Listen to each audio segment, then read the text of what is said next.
बस कंक्लूड करते हैं। आप मुझे ये बताइए कि योजना आईएएस हमारे एस्पिरेंट्स के लिए किस तरह से, मतलब व्हाई, हाउ योजना IAS is helping the aspirants. और कंक्लूड करते हैं मैं चाहूंगी जयप्रकाश सर अपने कुछ व्यूज अगर उनके पास है रखने के लिए एस्पिरेंट्स को जो बताना चाहते हैं, तो उसके साथ हम कंक्लूड करते हैं। ये कोचिंग का सबसे बड़ा रोल है कि जो इनएक्टिव, जैसे मैं एक योजना आईएएस की सबसे बड़ी विशेषता है कि जो चीज आपको नहीं दिख रहा है, आपने पढ़ा है फिर भी आपको वो नहीं दिख रहा है, तो उसको दिखाना। जैसे कि सर ने वो जो काकतीय का एग्जाम्पल एक दिया, कोहिनूर हीरा का, कि कोहिनूर हीरा जैसा चमकता हुआ चीज वो भी नहीं दिखता है आपको कि कहाँ से कहाँ गया, तो वो आपको योजना आईएएस दिखाता है कि इसका ट्रेजेक्टरी कहाँ निकला और कैसे वो वहां तक पहुंचा। जैसे मैं एक एग्जाम्पल से अपनी बात स्पष्ट करूंगा कि एनसीईआरटी की किताब खासकर हिस्ट्री और ज्योग्राफी की बहुत अच्छी है, सोशल स्टडीज वाली।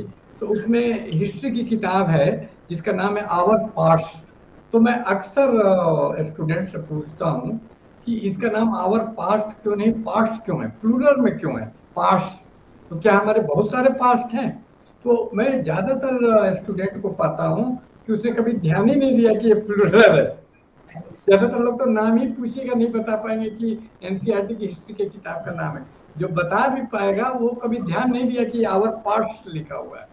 यानी तो आप देखिए कि छोटी छोटी चीज में, तो ये आप जब योजना आईएएस में आएंगे तब आपको बताया जाएगा कि वो पास्ट क्यों लिखा हुआ है, उसका क्या आइडियोलॉजिकल सिग्निफिकेंस है, किस तरह वो पोस्ट मॉडर्निज्म से जुड़ा हुआ है, कि अब ये नहीं माना जाता कि कोई एक हिस्ट्री है। उसका मतलब है कि there is not a history, there are histories. यानी एक जो यूरोपियन आदमी का हिस्ट्री का दृष्टिकोण है वही इंडियन हिस्ट्री का नहीं है। इंडियन का हिस्ट्री अलग है, एक वुमेन का हिस्ट्री अलग है, एक मिडिल एज गोल्डन एज हो सकता है, गुप्ता पीरियड गोल्डन एज हो सकता है कि मेल के लिए, लेकिन फीमेल के लिए वो गोल्डन एज नहीं होगा, उसकी हिस्ट्री अलग है, ट्रेजेक्टरी अलग है। तो ये इतना एक डीप जो कंसेप्ट है एक छोटे से शब्द पास्ट में छिपी हुई है, तो इसकी जानकारी योजना आईएएस में, इसका नाम ही योजना है, ये प्लान्ड वे में, योजना मतलब प्लान होता है, ये प्लान्ड वे में। मैं आपको बता दूं कि यूपीएससी करने के लिए जो जरूरी पत्रिकाएं समझी जाती है उसमें एक योजना भी है, तो योजना का इंपॉर्टेंस आप समझ सकते हैं। तो ये आपको प्लान्ड वे में सारी चीजें बताता है, कंसेप्चुअल डेप्थ आपको देता है। तो कंसेप्चुअल डेप्थ क्या करता है, कुछ लोग बोलते हैं कि नहीं यूपीएससी में तो रट लो 1 साल के लिए, लेकिन वो अगर आप किसी चीज को समझ लेते हैं तो वो रटने में मदद करता है। रटना और समझना एक दूसरे का विरोधी नहीं है। कोई चीज, जैसे मैं आपको एक चाइनीज नाम बोलूं तो आपको याद नहीं होगा, लेकिन इंडियन राम प्रसाद बोलूं तो तुरंत याद हो जाए, क्यों? उसको आप समझ लेते हैं, रिलेट कर पाते हैं। तो रिलेट करना, तो रिलेट करके पूरे टोटलिटी में किसी चीज की तैयारी करवाने का काम सबसे बड़ी योजना आईएएस की विशेषता है, कि आपको ये छोटी छोटी चीजों को बताता है और उसके आपस के रिलेशनशिप को बताता है। यानी ये इक्लेक्टिक नहीं है, डायलेक्टिक है, यानी चीजों के आपसी संबंध को। और ह्यूमन माइंड का भी स्ट्रक्चर ऐसा ही है कि वो चीजों को जोड़कर ही याद कर पाता है, कि एक चीज आप बताएंगे तो कई चीजें उसको याद आ जाएंगी, वो जोड़कर बताने का काम ये करता है। और ये आपको बहुत, यही नहीं, ये साइकोलॉजी का भी ध्यान रखता है योजना ये आपको चीजों को सिर्फ बताता नहीं है, दिलचस्प ढंग से बताता है। इसके जो टीचर हैं जितने भी, ये दिलचस्प ढंग से बताते हैं। दिलचस्प ढंग से बताना इसलिए जरूरी है कि हम आपको अच्छा से अच्छा खाना दे दें, लेकिन अगर वो डाइजेस्ट नहीं हो तो वो बेकार है, वो खून नहीं बनेगा, उससे आपको फायदा नहीं होगा। तो कितने दूसरे कोचिंग वाले क्या करते हैं, उनका दृष्टिकोण है कि फालतू चीज हमको नहीं देना है, ठीक है, लेकिन योजना जो कोचिंग है वो फालतू चीज भी देता है। क्योंकि आप पढ़ेंगे जब बायोलॉजी, तो जो भोजन के एलिमेंट्स हैं कार्बोहाइड्रेट प्रोटीन, तो उसके साथ रफेज भी है कि फालतू चीज भी होनी चाहिए तभी वो पचेगा। तो ये कुछ स्टोरी के रूप में, जैसे कुलभूषण सर, ये आपको दिलचस्प चीजें भी बनाता है ताकि वो पच सके, वो आप डाइजेस्ट कर सके बेहतर। इसका महत्व एक साइकोलॉजिस्ट, एक आम ट्रेडिशनल कोचिंग वाला नहीं समझ पाएगा। वो तो क्या करता है, सिलेबस से बाहर नहीं जाना है, नहीं, ये सिलेबस से बाहर जाके इसलिए समझाता है कि पचने के लिए रफेज भी जरूरी होता है। जो लोग बायोलॉजी पढ़े इस चीज को जानते हैं। तो ये योजना आईएएस एक बुद्धा जिसको सम्यक ज्ञान बोलते हैं, तो ये आपको सम्यक ज्ञान, होलिस्टिक ज्ञान देता है कि आपको न सिर्फ ज्ञान दे, वो आपको एसिमिलेट हो, वो ज्ञान एकदम आपके अंदर, आपके खून, आपके रगों में दौड़ने लगे, जिसको गाली बोलता है कि रगों में दौड़ने का मैं कायल हूँ। तो ये रगों में आपको वो सिलेबस दौड़ने लग जाता है, तो आपका एकदम फिंगर टिप्स पे सब कुछ आ जाता है, और एग्जाम में आप नर्वस नहीं होते हैं अगर आपने योजना आयोग को योजनाबद्ध ढंग से अध्ययन किया है। तो ये योजना आईएएस की सबसे बड़ी विशेषता मैं बोलूंगा कि इसका अप्रोच एकांगी नहीं, इसका अप्रोच पूरा होलिस्टिक समग्रता मूलक है, और this coaching strive to give you all round training to you in a interesting way. मतलब ये दिलचस्प भी है, मतलब आप बोर नहीं होते कि क्लास में आप सो जाए, ये कोशिश करते हैं आपको मैक्सिमम देने का।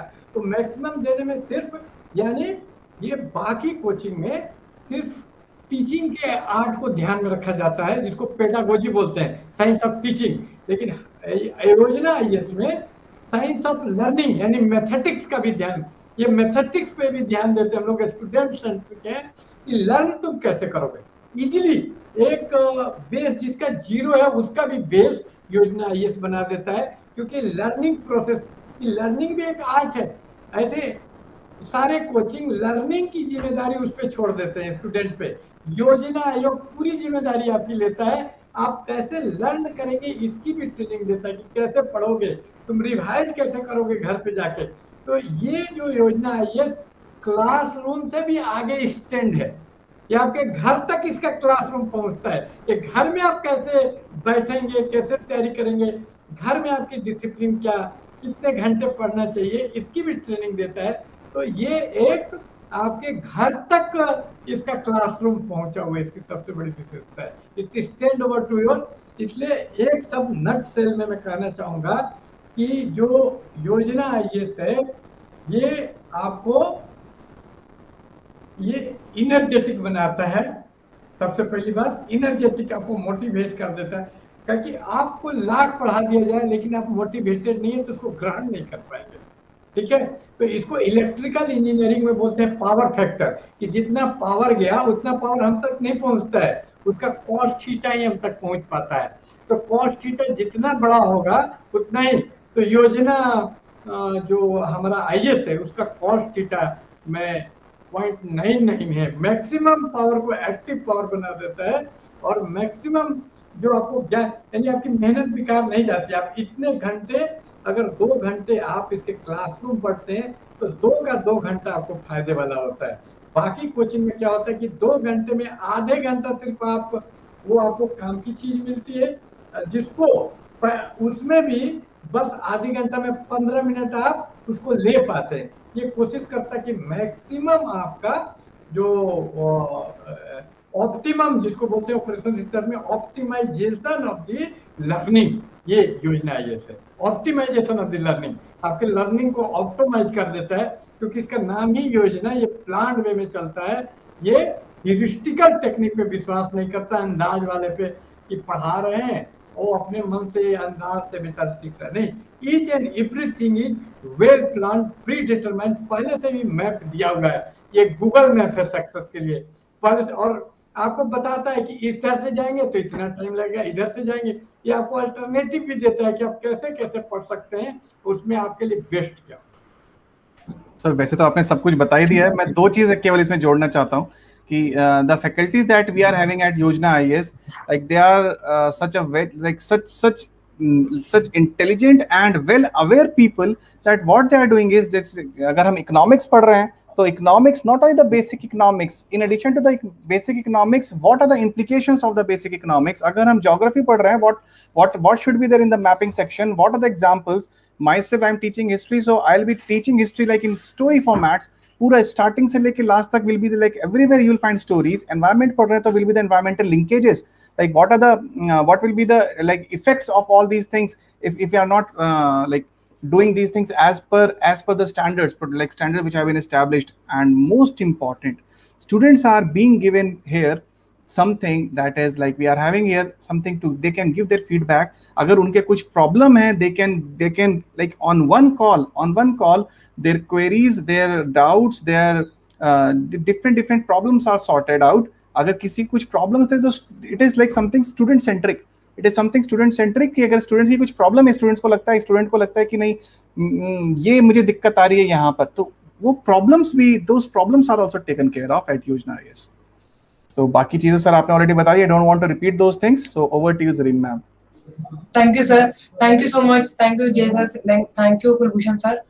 आई थिंक हम लोगों ने सारे ही पॉइंट्स आज के वेबिनार के कवर कर लिए हैं and it was wonderful. I mean we have come to know कि how coachings are important and why. I mean discipline होना, डिटर्मिनेशन होना, कमिटमेंट होना वो एस्पिरेंट का काम है. मोटिवेटेड रखना, डायरेक्शंस देना, गाइडेंस देना, ये सारा बाकी कुछ चीजों का टेक केयर करना एक कोचिंग का काम होता है, जो रिजल्ट पे काम, जिसकी वजह से रिजल्ट आता है. So guys, this was the webinar of the day. I hope you all have enjoyed it. Thank you, and I hope you all, Jay sir and Kulbhushan sir, we have you next time also. Thank you for the day. Thank you. Have a good day. Okay. Bye sir. Bye ma'am. Thank you.